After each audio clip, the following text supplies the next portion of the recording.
all the introductory part for the collection framework, different collections, or you can say different interfaces, and its implementation classes, hierarchy of the collection framework in the last session itself. So today we are going to start with the practical part. But before going forward, we will see the different interfaces, what it contains, and then we will start with the practical. So the first one, which is a parent interface for all the collection framework, is iterable. Okay, so iterable interface is the root interface of the entire collection framework. This collection framework, all the collections, all the implementation classes, or all these interfaces have the iterate one method. That is, these will have the method which is defined in the iterable interface. Okay. So the collection interface extends iterable interface. Therefore, inherently all interfaces and classes implement this interface by default. Okay. The main functionality of this interface is to provide iterator for the collections. So what is the purpose of the iterator? It is basically to iterate over the collection to fetch each and every element of the collection. Okay. So it will only check whether the data or the members are present in the collection or not. Okay. So therefore, this interface contains only one abstract method, that is iterator. Okay. The iterator returns, this iterator method always returns iterator reference. Iterator is again another interface. ठीक है. So हम इसको देखते हैं practically. मैं आपको दिखाती हूँ पहले इटरेबल इंटरफेस क्या है. सो ये इटरेबल इंटरफेस है. ठीक है. See, this is the diamond operator. T is generic type. कौन सी भी टाइप का आपको देना है, जो भी टाइप का इटरेटर करना है, आप यहाँ पे टाइप टी के जगह पे वो दे सकते हो. That means if you want iterator for the string data, so you can give the string as the type here in the diamond operator. It has only a single method, that is iterator method, which returns iterator reference. Again ये iterator जो है वो interface है जहां पे दो methods है, has next method and next method. ये बहुत इंपॉर्टेंट है क्योंकि hasnext method always use होता है to check whether the there are any elements in the collection और नॉट. ठीक है. तो ये इटरेशन में हम चेक करते हैं कि कलेक्शन में मोर एलिमेंट्स है कि नहीं. ठीक है. If it returns true, that means it has more elements. in other words, you can say it returns whether your collection has elements or not. Otherwise, it will return false. तो जो element है उसको आपको retrieve करना है, तब हम next method use करते हैं. So it returns the next element in the iteration. Always it returns next element in the iteration. ठीक है. ये दो मेथड्स बहुत इंपॉर्टेंट है इटरेटर के, जो हमें लगते हैं फॉर इटरेशन पर्पज. ठीक है. इसके अलावा डिफॉल्ट मेथड भी है रिमूव, वो अभी इसकी जरूरत नहीं है. ठीक है. सो ये iterable interface which returns iterator reference. Iterator reference जो रिटर्न करता है, उस इटरेटर इंटरफेस में दो मेथड्स जो इंपॉर्टेंट है, has next method and next method. ठीक है. सो ये हो गया इटरेबल इंटरफेस. नेक्स्ट जो इंटरफेस है हमारा, जो इंपॉर्टेंट है, जिसके ऊपर सारा कलेक्शन फ्रेमवर्क डिपेंड है, that is the collection interface. ठीक है. तो कलेक्शन इंटरफेस क्या है? So collection interface is a child of iterable interface. That is, it extends the iterable interface, and it is implemented by all the implementation classes of the collection framework. Collection framework के सारे classes जो है ये collection interface को implement करता है. ठीक है. So this interface contains all the basic methods. जो collection framework में हमें लगते हैं सारे basic methods, जैसे कि adding the data into collection, removing the data from the collection, clearing the data, then getting the data, etc., retrieving the data, ये सब कुछ आपको basic methods जो सारे collection के लिए common है, वो सारे common methods आपको collection interface में मिलेंगे. ठीक है. So all these methods are implemented in the interface because these methods are implemented by all the classes irrespective of their style of implementation. जो भी अलग अलग डेटा स्ट्रक्चर हमने कल देखे, तो अलग अलग डेटा स्ट्रक्चर में डेटा अलग अलग तरीके से स्टोर होगा. बट जो स्टोर हो रहा है डेटा, किसी भी तरीके से स्टोर हो, आपको इतना समझना है कि सारे कलेक्शंस में सारे डेटा स्ट्रक्चर्स में डेटा आपको जो ऐड करना है उसके लिए जो मेथड्स दिए हैं वो सारे कॉमन हैं, एंड जो मेथड्स है वो सारे कलेक्शन इंटरफेस आपको प्रोवाइड करता है। And having these methods in the interface ensures that the names of the methods are universal for all the collection. तो सेम मेथड नेम्स आप सारे इसके लिए यूज कर सकते हो। सारे जितने भी आपके डेटा स्ट्रक्चर्स है, जितने भी हमने कल डेटा स्ट्रक्चर्स देखे जैसे कि लिस्ट देखा, फिर सेट देखा, क्यू देखा, तो उसमें सारा regardless of the your data structure आप सेम नेम मेथड्स नेम जो है वो यूज कर सकते हो for these purpose. So in short, we can say that this interface builds a foundation on which the collection classes are implemented. ठीक है, तो कलेक्शन इंटरफेस में क्या क्या मेथड्स है वो हम यहाँ पे देखेंगे पहले।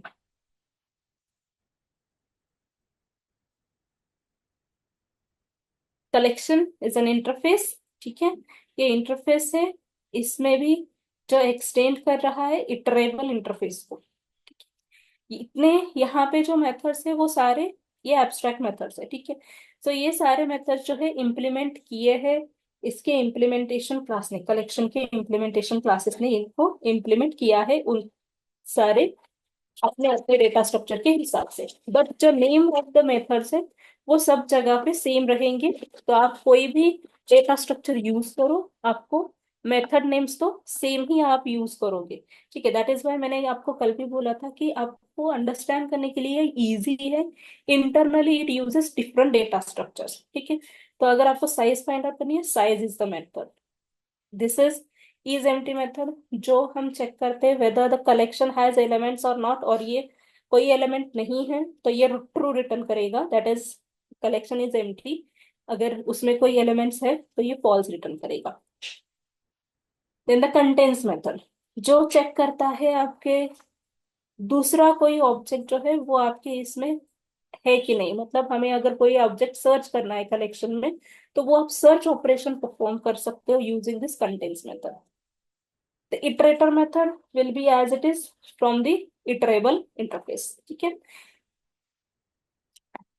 अगर आपका कलेक्शन है उसको आपको एरे में कन्वर्ट करना है, ऑब्जेक्ट एरे में कन्वर्ट करना है, तो टू एरे मेथड है, इसका एक और ओवरलोडेड फॉर्म है। ठीक है, to array method. Then add method, ये कॉमन रहेगी। Here E is nothing but the type of the element, आप कोई भी टाइप का एलिमेंट यहाँ पे ऐड कर सकते हो using this. It is a universal method, आप सारे कलेक्शंस में ऐड मेथड यूज कर सकते हो for adding the data into collection. वैसे ही रिमूव मेथड है, जहां पे आप रिमूव ऑब्जेक्ट कर सकते हो, जो भी आपने दिया है ऑब्जेक्ट जिसको आपको रिमूव करना है फ्रॉम द कलेक्शन, उसके लिए रिमूव मेथड दिया गया है from the collection interface itself.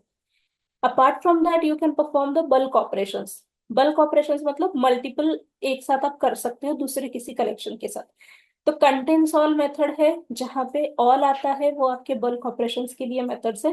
Contains all जो मेथड है जहां पे आप दूसरे कलेक्शंस का पास करके चेक कर सकते हो कि वो पूरा कलेक्शन आपके कलेक्शन में है कि नहीं। ठीक है, वैसे ही एड ऑल मेथड है, यहाँ पे एड ऑल मेथड में आप दूसरा कोई कलेक्शन का डेटा इस कलेक्शन में आपके करंट कलेक्शन में ऐड कर सकते हो। These are for bulk operations, multiple data addition. Remove all जो है वो मल्टीपल कलेक्शन जो है वो आप रिमूव करने के लिए यूज कर सकते हो। So these are different methods. उसके अलावा क्लियर मेथड है, जो क्लियर मेथड है वो आपका क्लियर मेथड आपका जो कलेक्शन है उसमें से सारा डेटा डिलीट करके रिमूव करके ने के लिए हम क्लियर मेथड का यूज करते हैं। फॉर इक्वल्स एंड हैशिंग, ये दो मेथड्स बहुत इंपॉर्टेंट होते हैं हर बार आपको ऑब्जेक्ट इक्वल्स है कि नहीं चेक करने के लिए। We check with the equals method, जहां पे आप ऑब्जेक्ट पास करके चेक करते हो कि वो ऑब्जेक्ट आपके कलेक्शन में है कि नहीं, वो इक्वल है कि नहीं। अगर ऑलरेडी है तो ठीक है। ठीक है, वैसे ही हर एक ऑब्जेक्ट के लिए हैश कोड एक जनरेट होता है। वो हैश कोड जो होता है वो एक न्यूमेरिक वैल्यू होती है, एंड हर एक ऑब्जेक्ट के लिए सेपरेट हैश कोड जनरेट होता है। अगर वो डेटा आपके सेम हैश कोड का डेटा आपके कलेक्शन में है तो वो चेक करेगा कि डेटा है कि नहीं है। तो ये हैश कोड मेथड आपको हैश कोड जनरेट करके देती है। ठीक है, सो ये कुछ मेथड्स है जो हम यूज करते हैं कलेक्शन में। ठीक है, these are collection interface methods. वही मेथड्स यहाँ पे भी दिए हैं, अभी तो मैंने आपको डायरेक्टली वहां से दिखाया, तो आप यहाँ से इसको भी यहाँ पे चेक कर सकते हो। ठीक है, तो वही सारे मेथड्स है आपके कलेक्शन इंटरफेस के। Now we are going to start with the first interface, that is a list interface, which is a child of collection interface. ठीक है, ये collection interface का child है। This interface is dedicated to the data of the list type in which we can store ordered collections of the objects. ये मैंने आपको कल बोला था, आपको जिस ऑर्डर में डेटा लिस्ट करते हैं, हम नॉर्मली जैसे लिस्ट बनाते हैं वैसे ही लिस्ट में डेटा स्टोर करना है, तो आप लिस्ट इंटरफेस के कोई भी इम्प्लीमेंटेशन क्लास को यूज कर सकते हैं। So it allows duplicate data to be present in it. Duplicate data allowed है हमारे लिस्ट इंटरफेस में, जो भी क्लासेस है उसमें। ठीक है, the list interface is implemented by various classes like array list, linked list, vector, stack, etc. हम यहाँ पे यही सिर्फ देखने वाले हैं। ठीक है, so since all the subclasses implement the list, we can instantiate a list object of any of these classes, and आप उसको इंस्टेंशिएशन मतलब आप रेफरेंस लिस्ट इंटरफेस का क्रिएट करके अपकास्टिंग के कंसेप्ट के जैसे आप चाइल्ड इम्प्लीमेंटेशन क्लास का ऑब्जेक्ट भी क्रिएट कर सकते हो। ठीक है, so where T is the type of the object. तो सबसे पहले हम लिस्ट इंटरफेस को ही देखेंगे।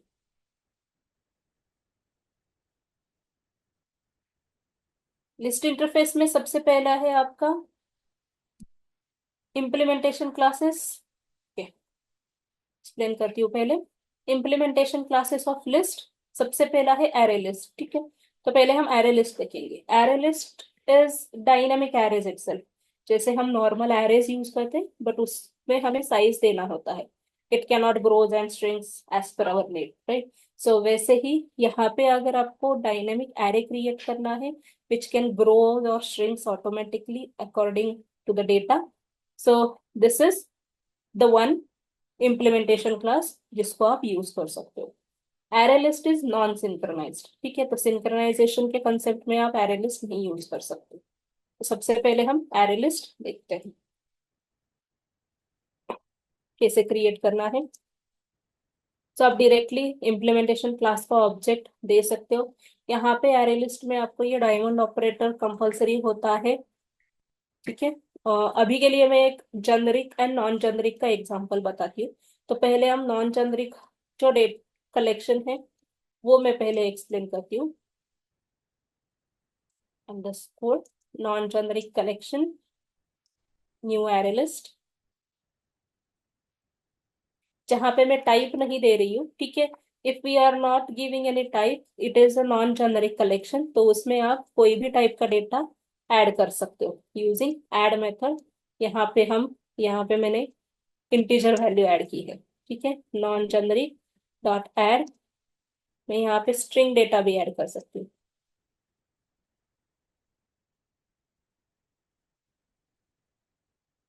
Non generic dot add, using add method only आपको ये सब कुछ करना होता है। ठीक है, तो मैंने 3 अलग अलग टाइप का डेटा इसमें ऐड किया, तो ये नॉन जेनरिक हुआ, but it is not recommended. ठीक है, ये कभी ऐसे हम नहीं करते हैं एक्चुअल, जब आप प्रोग्रामिंग करते हो एप्लीकेशन डेवलपमेंट करते हो तो, बट सिर्फ आपको बताने के लिए मैंने इसको इस तरीके से लिखा है। तो अगर आपको डिस्प्ले करना है, आपको चेक करना है वैल्यूज नॉन जेनरिक कलेक्शन के,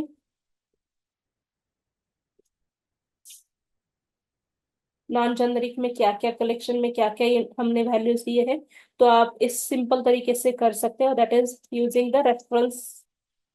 ठीक है, आप डायरेक्टली ये जो एरे लिस्ट का रेफरेंस हमने क्रिएट किया है, ऑब्जेक्ट क्रिएट किया है, उसको आप यहाँ पे दे सकते हो।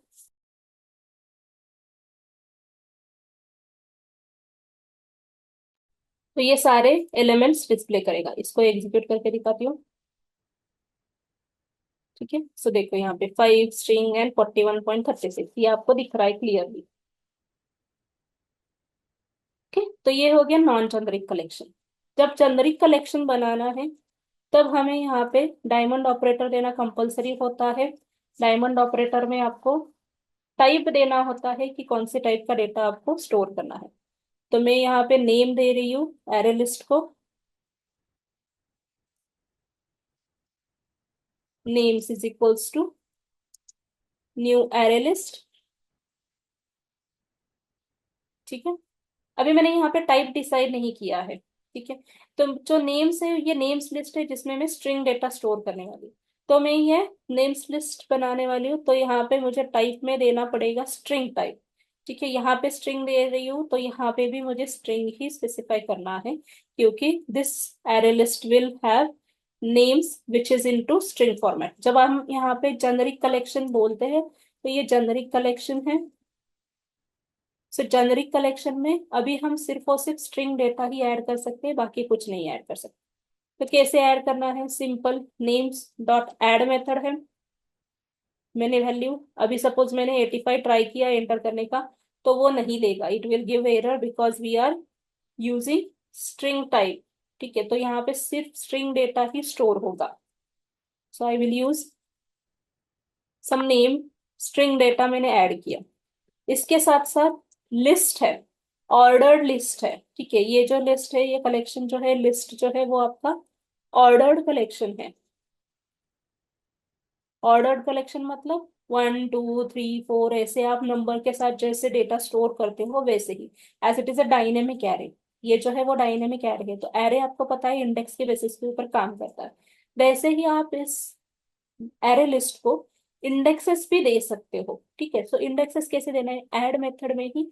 अभी ये जो ऐड मेथड हम देख रहे हैं इंडेक्स वाला, वो लिस्ट इंटरफेस में डिफाइंड है। ठीक है, लिस्ट इंटरफेस में डिफाइंड है।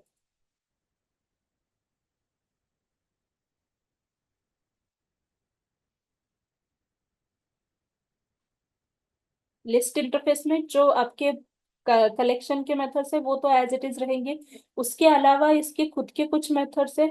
वो मेथड्स हम अभी देख रहे हैं, that is with the index part. ठीक है, सॉरी, यहाँ पे ये सारे मेथड्स आपको जो पहले वाले थे वो एज इट इज मिलेंगे, बट इसमें कुछ न्यू मेथड्स है। वो न्यू मेथड्स भी हम यहाँ पे देखेंगे, जो मेथड्स आपको यूज सिर्फ सिर्फ लिस्ट इंटरफेस में ही होते हैं। जैसे कि है ये ऐड मेथड, जहाँ पे आप इंडेक्स दे सकते हो एंड एलिमेंट भी ऐड कर सकते हो उस पर्टिकुलर इंडेक्स पे। जब आप इसको करते हो तो अगर उसमें ऑलरेडी डेटा प्रेजेंट है उस इंडेक्स के ऊपर, तो वो शिफ्ट होता है एंड उस पे न्यू डेटा ऐड होता है। ठीक है, अभी मैं यहाँ पे आपको दिखाती हूँ। ये कुछ नेम्स मैंने ऑलरेडी दिए हैं, which are saved at the zero index, first index and second index. ठीक है, तो यहाँ पे मैं अभी फिर से ऐड मेथड में फर्स्ट इंडेक्स देती हूँ।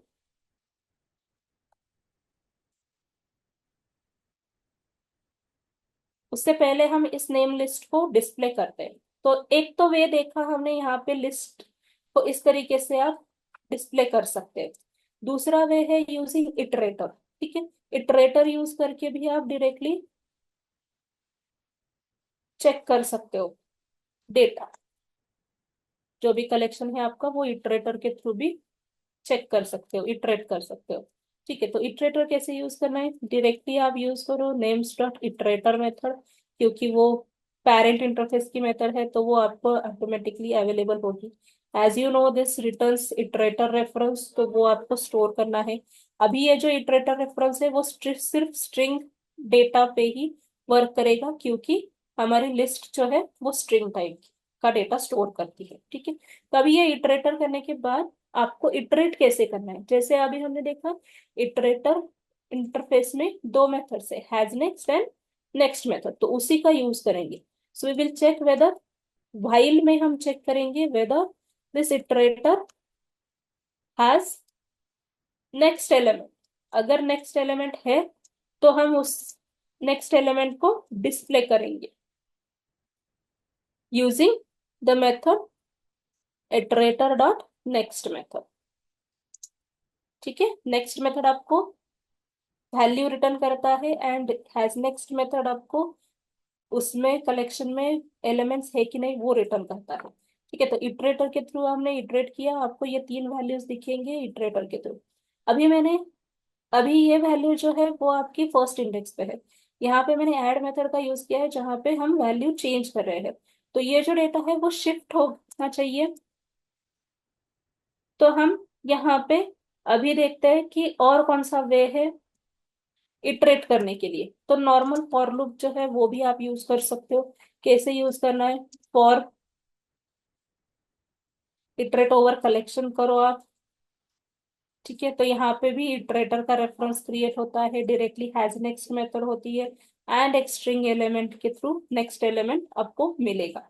ये अगर आपको इस तरीके से सेव नहीं करना है, आप directly system dot out dot println statement भी लिख सकते हो।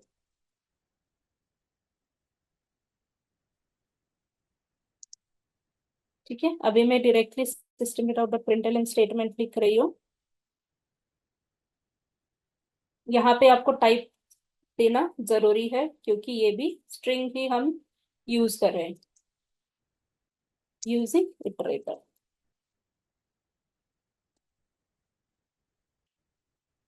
ठीक है, तो इटरेटर 2 हमने क्रिएट किया है। सेम इटरेटर हम यूज नहीं कर सकते क्योंकि ये एट द एंड एलिमेंट तक जाता है तो वो -1 रिटर्न करता है। सेम इटरेटर रेफरेंस हम फिर से स्टार्टिंग से उसको इटरेट करने के लिए नहीं यूज कर सकते। ठीक है, सो अगर करना है तो आपको ये पूरा मतलब रेफरेंस नेम आप सेम रख सकते हो, बट नेम्स डॉट इटरेटर फिर से क्रिएट करना पड़ेगा। जैसे यहाँ पे क्रिएट किया है वैसे ही आपको फिर से यूज करना पड़ेगा। ठीक है, तो ये हो गया इटरेटर सेकेंड। मैं अभी यहाँ पे ऐड करती हूँ system dot out dot println statement,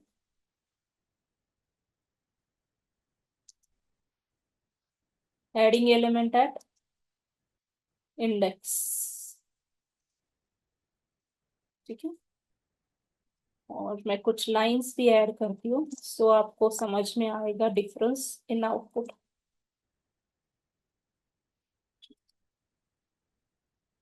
क्योंकि सारे प्रिंटलन स्टेटमेंट्स है तो आपको आउटपुट में डिफरेंस समझ में आने के लिए मैं यहाँ पे इसको लाइंस भी ऐड करती हूँ।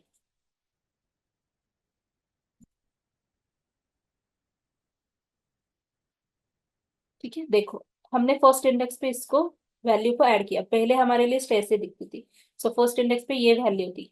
जब हमने फर्स्ट इंडेक्स पे वैल्यू ऐड की ये वाली, तो बाकी का जो डेटा है वो ऑटोमेटिकली शिफ्ट हो गया। तो हमारा जो एरे है वो डायनेमिक एरे, इसकी वजह से ही हम बोलते हैं कि आप इसके बीच में कभी भी वैल्यू ऐड करते हो तो वो अपनी साइज जो है वो ग्रो कर लेता है।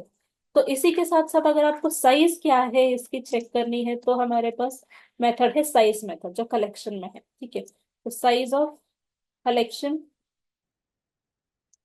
चेक करने के लिए आप साइज मेथड का यूज कर सकते हो, that is names dot size. ये इंटीजर वैल्यू रिटर्न करता है, कितने एलिमेंट्स है आपके बेसिकली पूरे कलेक्शन में वो आपको देगा। So we have 4 elements in the collection. ठीक है, एज वेल एज अगर आपको कोई वैल्यू रिट्रीव करनी है, you want to retrieve the value from array, तो आप list interface, as it is order collection, list interface आपको गेट मेथड प्रोवाइड करता है। ठीक है, so get method system dot out dot println retrieving value stored at third index suppose. ठीक है, third index पे कौन सी वैल्यू है आपको रिट्रीव करनी है, ये ऑब्जेक्ट रिटर्न करता है गेट मेथड। जो भी टाइप ऑफ डेटा आप स्टोर कर रहे हो उसके हिसाब से आपको वो ऑब्जेक्ट रिटर्न करके देगा। सो this is the get method. यहाँ पे गेट मेथड यूज करने के लिए हमें वही रेफरेंस और ऑब्जेक्ट यूज करना है। डॉट यूजिंग गेट मेथड आप इंडेक्स दे सकते हो। ठीक है, सो गेट मेथड के थ्रू आपको नहीं मिल रहा है, सो थर्ड इंडेक्स पे आपका ये वैल्यू है। ठीक है, तो ये इस तरीके से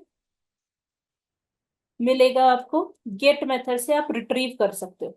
एज वेल एज अगर आपको कोई लगता है कि कोई वैल्यू जो है ये जो डेटा है हमारा इसमें से कोई वैल्यू मुझे रिप्लेस करनी है, if you want to replace the value, replace करना है तो सेट मेथड दिया है लिस्ट इंटरफेस में। ठीक है, रिप्लेस करने के लिए।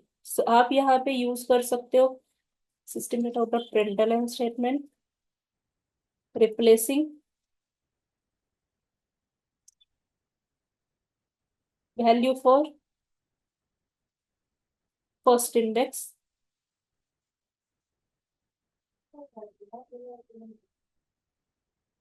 Names dot set method. ठीक है, सेट मेथड जो है वो आपका इंडेक्स दोगे आप, एंड जिस इंडेक्स का वैल्यू आपको रिप्लेस करना है, एंड यहाँ पे रिप्लेस का वैल्यू आपको देना है। ठीक है, सो इसको मैं एग्जीक्यूट करती हूँ। सो इंडेक्स, हमारा इंडेक्स की वैल्यू क्या है, ये एलेक्स वैल्यू रिटर्न की है जो उसने रिप्लेस की। ठीक है, मैंने यहाँ पे ये रिप्लेस किया, अभी रिप्लेस हुआ है कि नहीं वो चेक करना है। तो उसके लिए आपको इटरेट करना पड़ेगा, तो आप फिर से इटरेशन कर सकते हो इटरेटर यूज करके, या फिर नॉर्मल फॉर लूप यूज करके, या फिर आप यूज कर सकते हो यहाँ पे सिर्फ रेफरेंस आफ्टर सेट मेथड।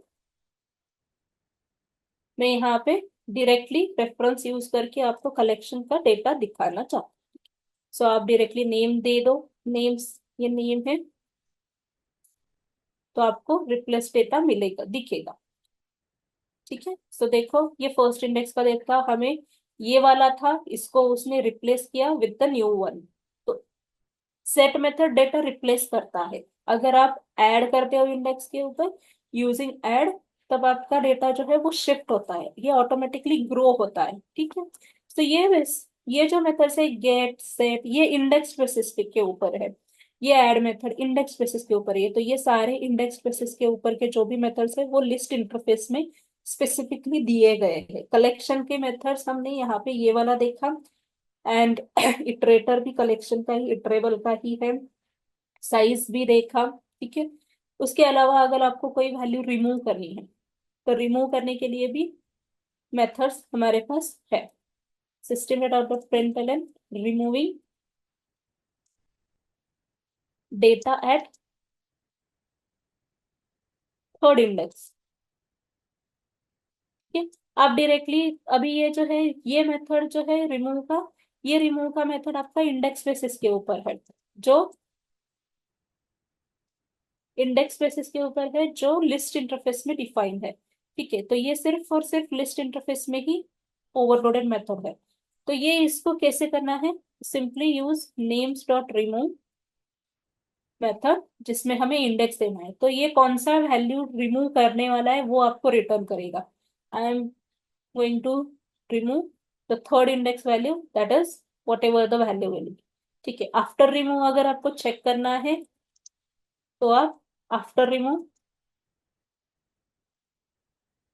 आप कलेक्शन चेक कर लो यूजिंग द रेफरेंस।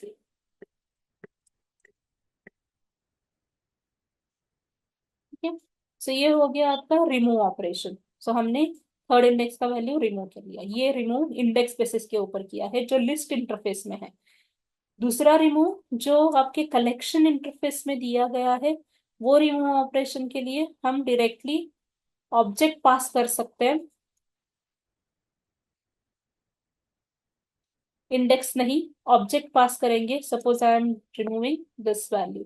ठीक है, सो रिमूव में आपको वैल्यू देनी है, ऑब्जेक्ट है, ये वैल्यू है मतलब वो ऑब्जेक्ट है, तो वो आपको ऑब्जेक्ट, वही ऑब्जेक्ट से सर्च करके दिखाएगा, रिमूव करेगा। ठीक है, इसमें हम डुप्लीकेट वैल्यूज भी ऐड कर सकते हैं। तो मैं इसको और एक बार ऐड करती हूँ, इसको भी और एक बार ऐड करती हूँ। Duplicates are allowed in the array list. Okay, and as well as अगर ये डुप्लीकेट डेटा है, तो ये जो रिमूव मेथड है ये सिर्फ आपका फर्स्ट अकरेंस रिमूव करेगी, द फर्स्ट अकरेंस। ठीक, तो आप यहाँ पे देखो ये डेटा था, यहाँ पे दो वैल्यूज है, उसमें से एक डिलीट हो गया, एक रिमूव हो गया है, एंड एक एज इट इज रहा है, क्योंकि वो सिर्फ फर्स्ट अकरेंस रिमूव करता है, ये रिमूव मेथड। ठीक है, so this is all the basic operations we have done on the array list. ऐसे आप बाकी के एरे लिस्ट के भी रिलेटेड जो भी है, मतलब एरे लिस्ट आप कभी भी क्रिएट करके इस तरीके से देख सकते हो। ठीक है, तो ये अरे लिस्ट है, हमने यूज किया फॉर स्ट्रिंग एलिमेंट्स। ठीक है, अलग अलग तरीके से उसके ऊपर कैसे इटरेट करना है वो भी हमने इस एग्जांपल में देखा। अभी ये जो डेटा है, इसमें अरे लिस्ट में हम सॉर्टिंग भी कर सकते हैं। ये जो डेटा है वो आपका स्ट्रिंग डेटा है, तो इसको आप सॉर्ट भी कर सकते हो। सॉर्ट करने के लिए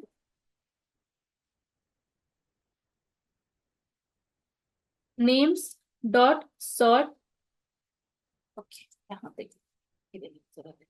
ठीक है, सो इसको सॉर्ट करने के लिए कलेक्शंस क्लास है, वो कलेक्शंस क्लास हम यूज करते हैं। ठीक है, सो कलेक्शंस क्लास क्या है वो मैं पहले आपको एक्सप्लेन करती हूँ, फिर हम इसके ऊपर वापस आएंगे। बेसिक मेथड्स जो है वो तो मैंने आपको एक्सप्लेन करके बताए हैं। ठीक है, अम, ठीक है, कलेक्शंस का हम सेपरेट एग्जांपल करेंगे, इसमें नहीं करते हैं।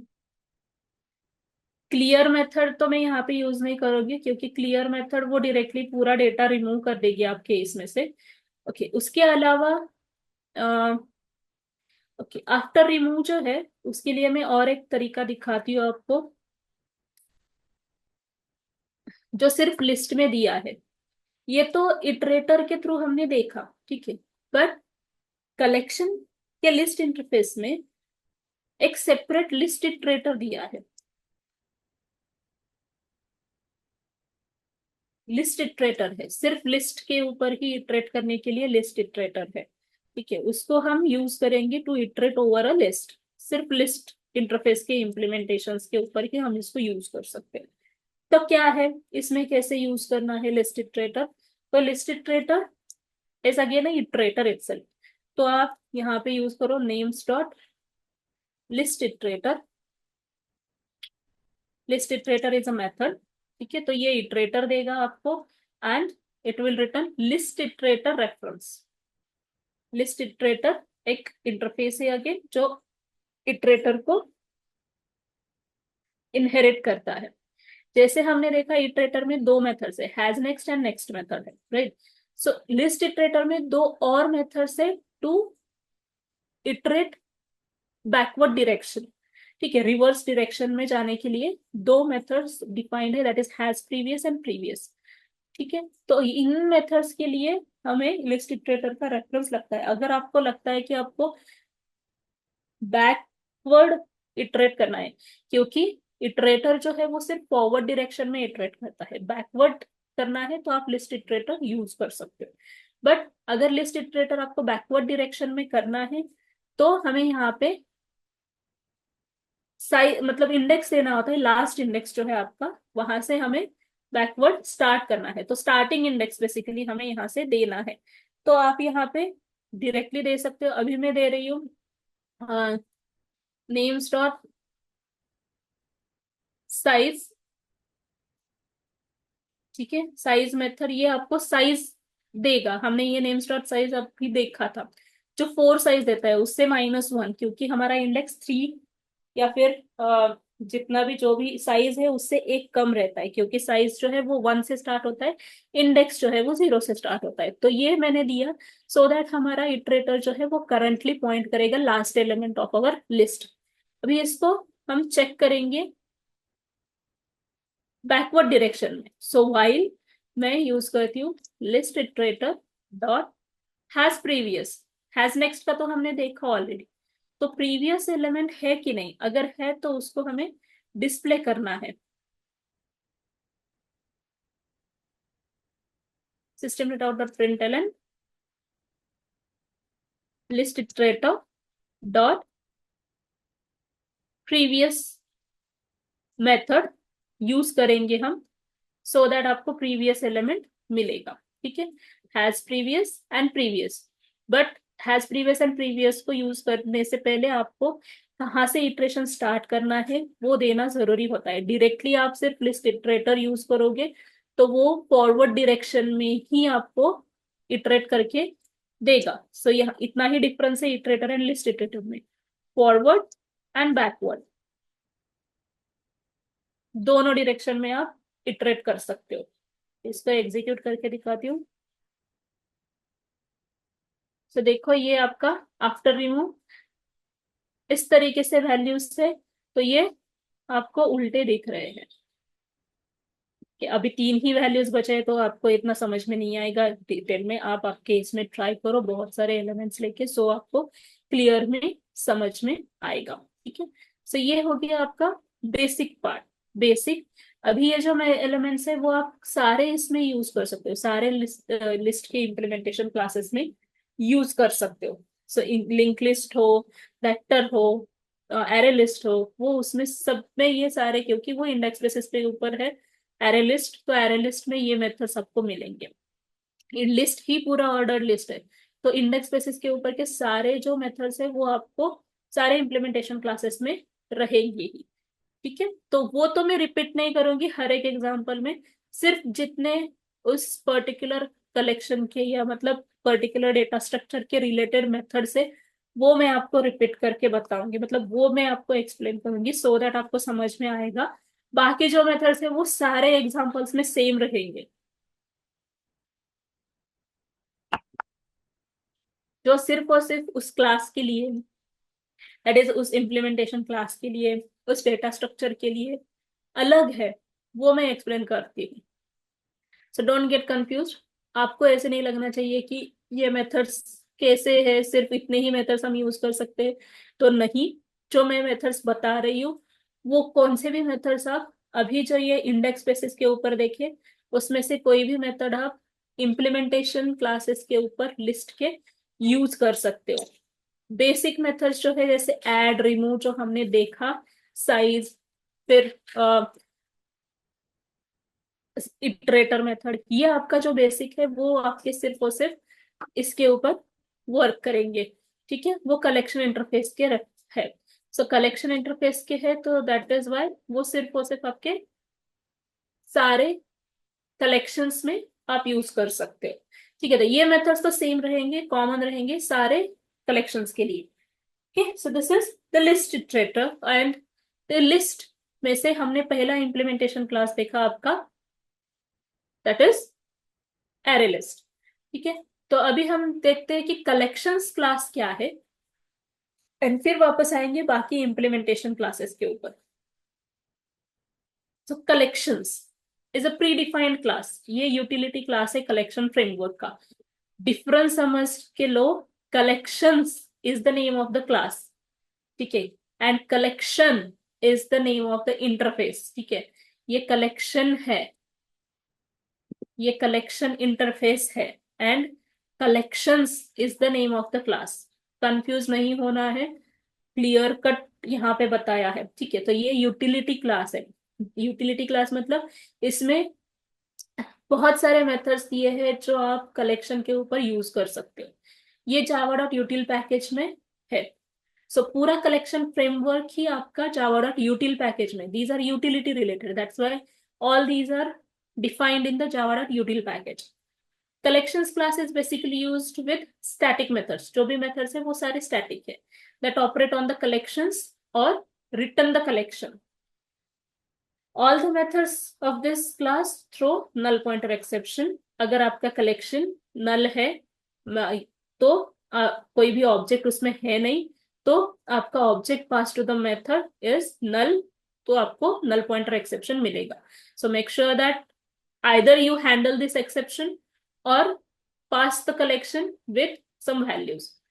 सो वो कौन से मेथड्स है, क्या ऑपरेशन परफॉर्म करते हैं कलेक्शंस क्लास के थ्रू हम। तो सबसे पहले तो adding elements to the collections. ठीक है, कलेक्शंस में डेटा ऐड करना है, कलेक्शन में नहीं, कलेक्शंस में डेटा ऐड करना है, सॉर्टिंग करना है, सर्चिंग करना है, कॉपी करने एलिमेंट्स, डिसजॉइंट कलेक्शन फॉर्म करना है।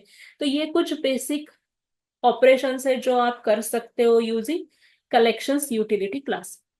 सो by default array list does not sort the members in any order। अभी जो हमने देखा array list जो हम कर रहे थे उसको हम सॉर्ट नहीं कर सकते बाय डिफॉल्ट। उसको क्या लगता है कलेक्शन को सॉर्ट करने के लिए, तो आप डायरेक्टली कलेक्शंस क्लास जो है वो कलेक्शन क्लास आपको प्रोवाइड करता है कुछ सॉर्टिंग के लिए मेथड्स, जिसके थ्रू आप सॉर्टिंग परफॉर्म कर सकते हो। ठीक है, so is to provide by Java manipulate the members of our collection. If we want to rearrange the members of our list, array list, we take the help of collections class methods. ठीक है, so collections class is a singleton class. Singleton class क्यों है? क्योंकि उसमें constructor जो है वो private है. अभी तक हमने कभी भी कंस्ट्रक्टर को प्राइवेट नहीं बनाया है. ठीक है, अगर आप कंस्ट्रक्टर प्राइवेट बना रहे हो तो क्या होता है, तो उसको हम आउटसाइड से एक्सेस नहीं कर पाएंगे, क्योंकि private members are accessible only within the same class, right. तो उसकी वजह से अगर आपने कंस्ट्रक्टर प्राइवेट बनाया है तो हम उसका ऑब्जेक्ट नहीं क्रिएट कर सकते विद द न्यू कीवर्ड. तो फिर क्या होता है, तो all the methods in the collections class are static and we can call them directly by the class name. तो जेवीएम एक ऑब्जेक्ट क्रिएट करता है कहीं, तो कलेक्शन फ्रेमवर्क में उसने एक ऑब्जेक्ट, सिंगल ऑब्जेक्ट क्रिएट करके रखा है एंड हर बार वो वही ऑब्जेक्ट यूज करेगा. दैट इज वाई इसको हम सिंगलटन क्लास बोलते हैं. ठीक है, सिंगलटन क्लास इस तरीके से होता है, मैं आपको दिखा दी हूँ. एंड ये सारे जो मेथड्स है वो कलेक्शंस क्लास के स्टैटिक मेथड्स है. तो आपको उनको कॉल करने के लिए ऑब्जेक्ट की जरूरत नहीं है, you can directly use the name of the class. So क्या है कलेक्शंस क्लास वो पहले देखेंगे. Will create a separate example. Collections,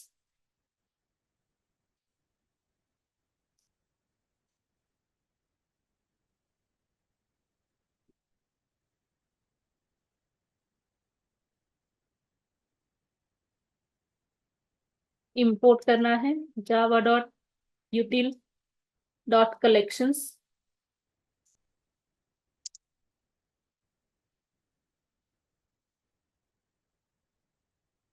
collections यहाँ पे क्लास में अभी दिखाती हूँ आपको कि इसका सेम ही नेम हो रहा है, रीनेम करती हूँ.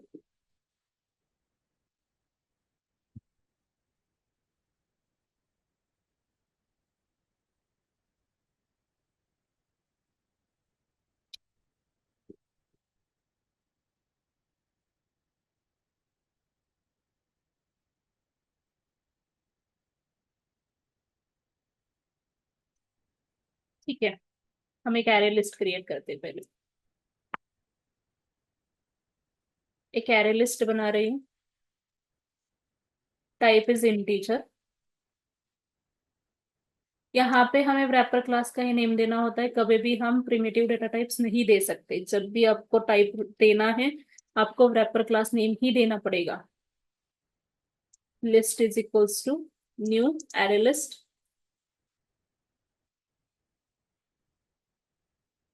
ठीक है, अभी इस लिस्ट में कुछ वैल्यू हम ऐड करते हैं जो इंटीजर टाइप के हैं.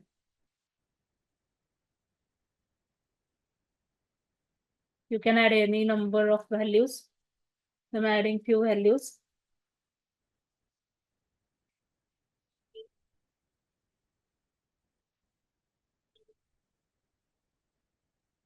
जो कोई भी ऑर्डर में नहीं है, कौन से भी वैल्यूज कहीं पे भी लिखे हैं.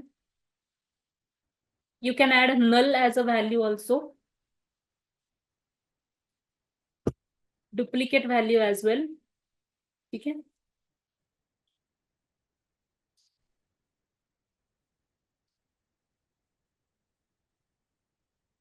तो ये वैल्यूज मैंने ऐसे ऐड किए. आप नल भी ऐड कर सकते हो एरे लिस्ट में, ऐसे नहीं है कि आप नल नहीं ऐड कर सकते. You can add null, you can add duplicate values into list. अभी इस लिस्ट को मुझे सॉर्ट करना है इन असेंडिंग ऑर्डर. तो आप यूज करोगे कलेक्शंस डॉट सॉर्ट मेथड, जिसमें हम इस लिस्ट रेफरेंस को पास करेंगे. सो वो ऑटोमेटिक लिस्ट को सॉर्ट करेगा and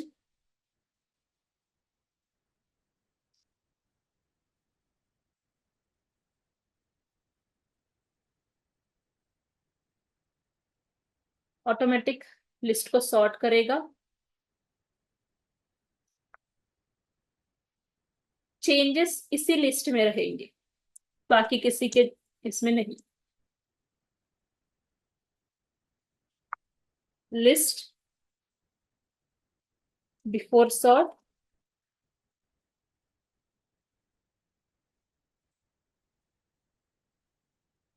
and list after sort.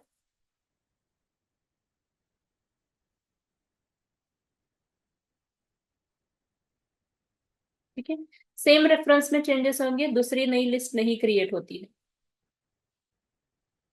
देखो यहाँ पे नल पॉइंटर एक्सेप्शन थ्रो हुआ क्योंकि इसमें नल है, value is null, binary sort operation. ठीक है, ये है कलेक्शंस क्लास। इस कलेक्शंस क्लास में ये सॉर्ट मेथड है, डायरेक्टली मैं वो नहीं दिखा रही हूँ। ये कलेक्शंस क्लास है, ये देखो ये प्राइवेट मेथड है, सॉरी प्राइवेट कलेक्शन आपका कंस्ट्रक्टर है। तो इसका एक ही ऑब्जेक्ट क्रिएट होता है, ये जो मेथड्स है वो सारे स्टैटिक मेथड्स है जिसको आप यूज कर सकते हो। कि मैंने नल ऐड किया था उसकी वजह से नल पॉइंटर एक्सेप्शन आया है, but you can add null also. But अगर आप नल ऐड कर रहे हो तो सॉर्टिंग के लिए प्रॉब्लम आ सकता है, तो मैं क्या करती हूँ, इसको मैं यहाँ से हटा देती हूँ। एंड जो हमने पहला वाला एग्जांपल देखा था उसमें मैं एक नन ऐड करके बताती हूँ आपको, सो आपको समझ में आएगा कि वहां पे हमने कुछ सॉर्टिंग नहीं किया है। सो अगर प्रिमिटिव टाइप्स है तो प्रिमिटिव टाइप के हिसाब से वो सॉर्ट करेगा असेंडिंग ऑर्डर में।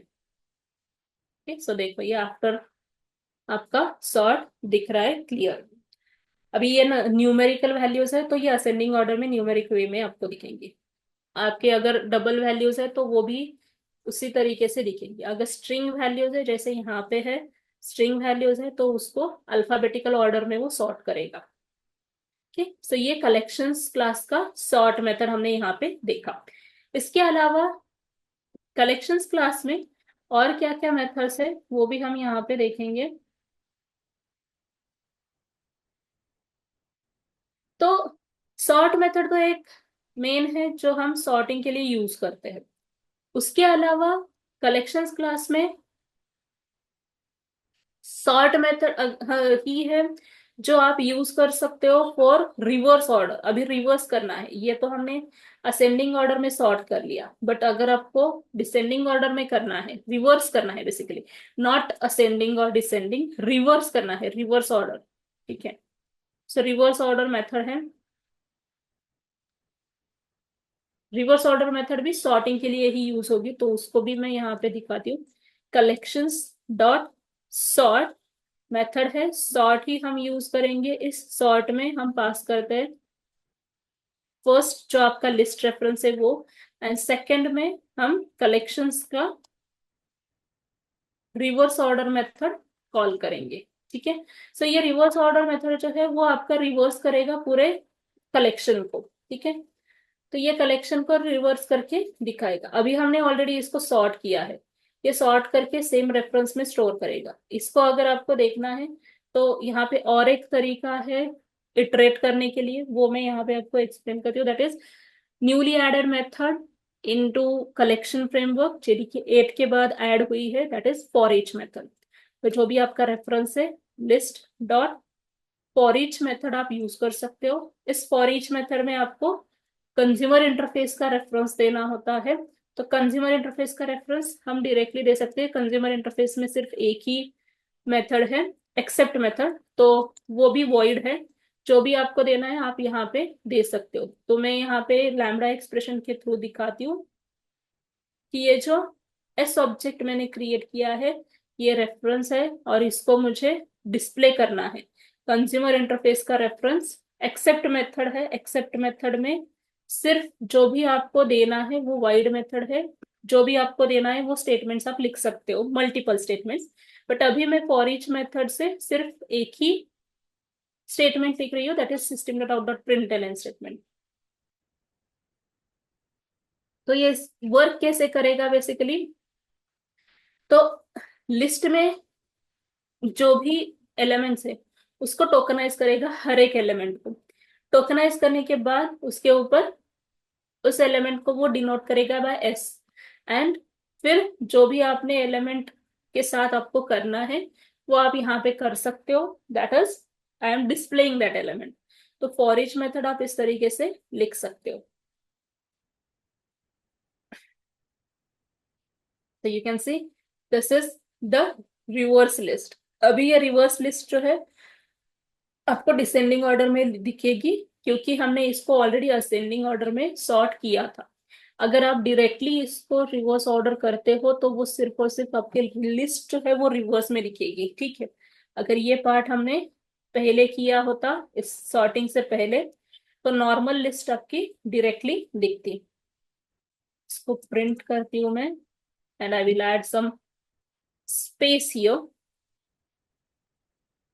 After that we will add system.out.println statement and one line to make sure the difference output.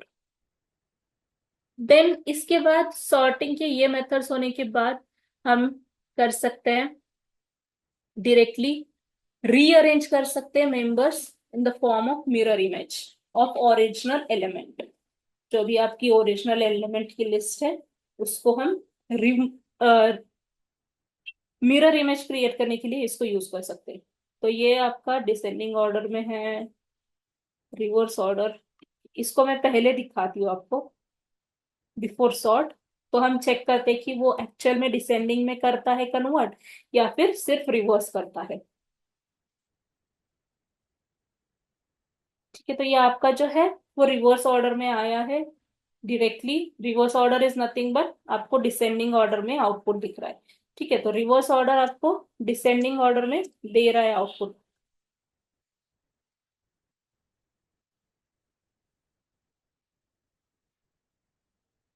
तो इसी में अगर मैं ऐड करूं, बट ये हर एक टोकन के लिए होगा। इससे पहले ऐड करती हूँ फॉर each से पहले system dot dot println list in descending order.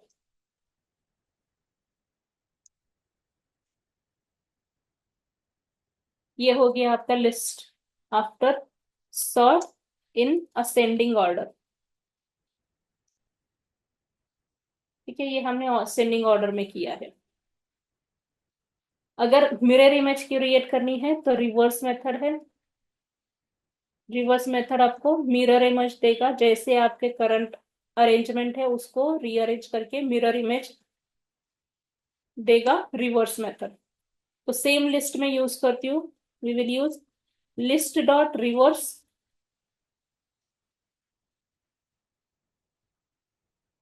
Sorry not list dot reverse, collections dot reverse, and here we will pass the list reference. ठीक है, वो सेम रेफरेंस में स्टोर होगा and then we will see the output in this manner, list after reverse.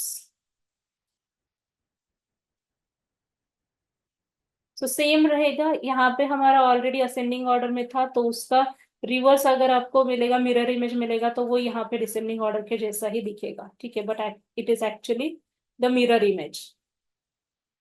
ये और ये output आपको same लगेगा but that is the different one, this is the different one. यहाँ पे हम रिवर्स कर रहे हैं। अगर करना है तो आप सेपरेट रेफरेंस क्रिएट करके उसके ऊपर भी करके देख सकते हो। लाइक अगर हमने यहाँ पे और एक एरे लिस्ट क्रिएट की,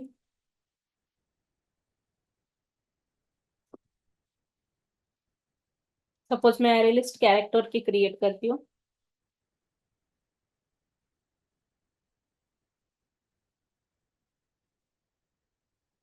एंड अगर हम इसमें कुछ एलिमेंट्स ऐड करते, अभी कैरेक्टर है तो सिंगल कैरेक्टर के हिसाब से आपको सिंगल कोट ही देना है, डबल कोट्स नहीं देने हैं क्योंकि कैरेक्टर सिर्फ सिंगल कोट के ऊपर ही काम करते हैं। कुछ एलिमेंट्स में ऐड करती हूँ।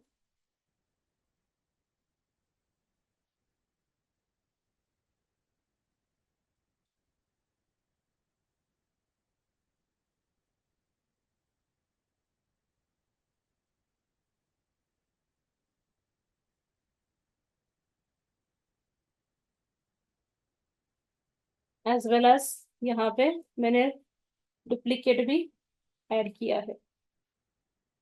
अभी इसका रिवर्स है, तो रिवर्स इमेज के लिए मैं पहले बिफोर रिवर्स भी डिस्प्ले करती हूँ।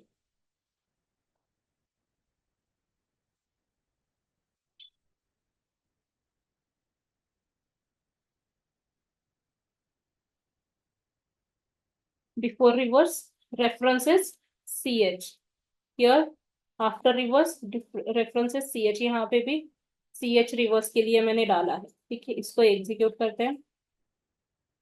सो यू कैन सी ये हमारा ओरिजिनल था, इसका मिरर इमेज बना है एज इट इज, ये कोई सॉर्ट नहीं हुआ। ठीक है, तो सॉर्टिंग एंड रिवर्स में डिफरेंस दिखाने के लिए मैंने एक न्यू लिस्ट आपको क्रिएट करके दिखाई है। Okay, so these are few methods जो अभी हमने देखे। इसके अलावा शफल मेथड है, स्वैप मेथड है, कॉपी मेथड है, वो भी हम यहाँ पे देखेंगे।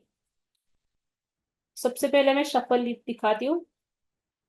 अगर कोई एलिमेंट्स आपको शफल करने हैं तो शफल मेथड हम यूज करते हैं। शफल आप रैंडमली रीअरेंज करने के लिए यूज कर सकते हैं। तो जो हमारा करंट है उसी को मैं, कैरेक्टर का जो एरे है उसी एरे लिस्ट है उसी को मैं यूज करती हूँ।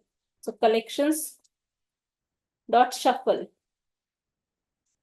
यहाँ पे रेफरेंस देना है। After shuffle you can display this.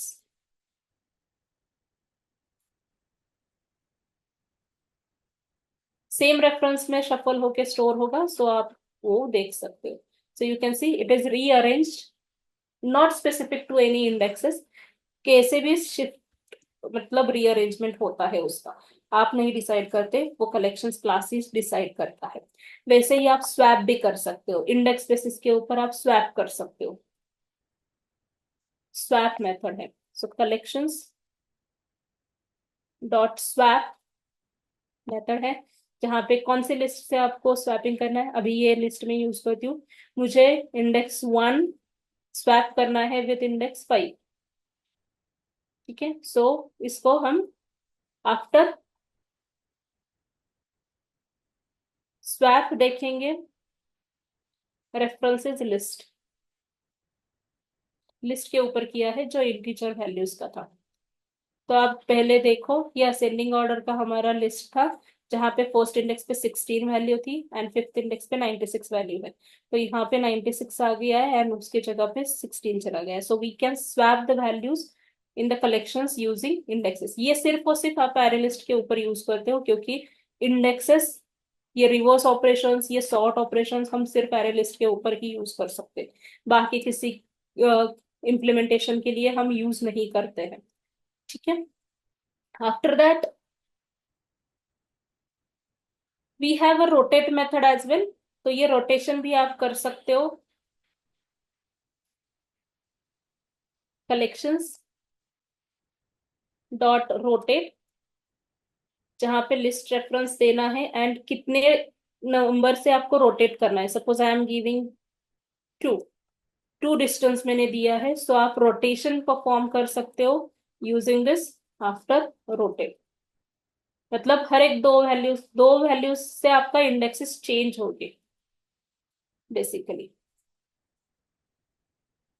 तो देखो आपका ये शफल करने के बाद ये वाला इंडेक्स था, उसके बाद 2 वैल्यूज छोड़ के मतलब आपका जो भी रहेगा, तो दो दो इंडेक्सेस से ये रोटेट हो रहा है। सो ये वाला वैल्यू आपका फर्स्ट आ गया, उसके बाद नेक्स्ट शिफ्ट हो गया। तो जैसे हम राइट शिफ्ट ऑपरेशन परफॉर्म करते थे बिट वाइज पे, वैसे ही यहाँ पे ये शिफ्टिंग ऑपरेशन हो रहा है, but that is we are shifting और we are rotating based on the number of indexes. ठीक है, so these are few utility methods जो आप यूज कर सकते हो आपके इसमें कलेक्शंस में। Okay, and we will end our session for today here with this itself। And हमारा array list and collections class हमने अभी देखा है। हम next implementation classes that is link list vector वगैरह वो पार्ट नेक्स्ट सेशन में देखेंगे। अगर इसमें कुछ डाउट रहेगा तो आप पूछ सकते हो। ठीक है, अच्छे से ध्यान दे के करो। कलेक्शन फ्रेमवर्क में कॉमन कॉमन पार्ट्स है, बट थोड़े से अंडरस्टैंडिंग के लिए आपको परेशानी हो सकती है। ठीक है, clear? Any doubt? No, ma'am. Okay, ठीक है, then we will continue in the next session. Thank you, you may leave the meeting. Thank you, ma'am.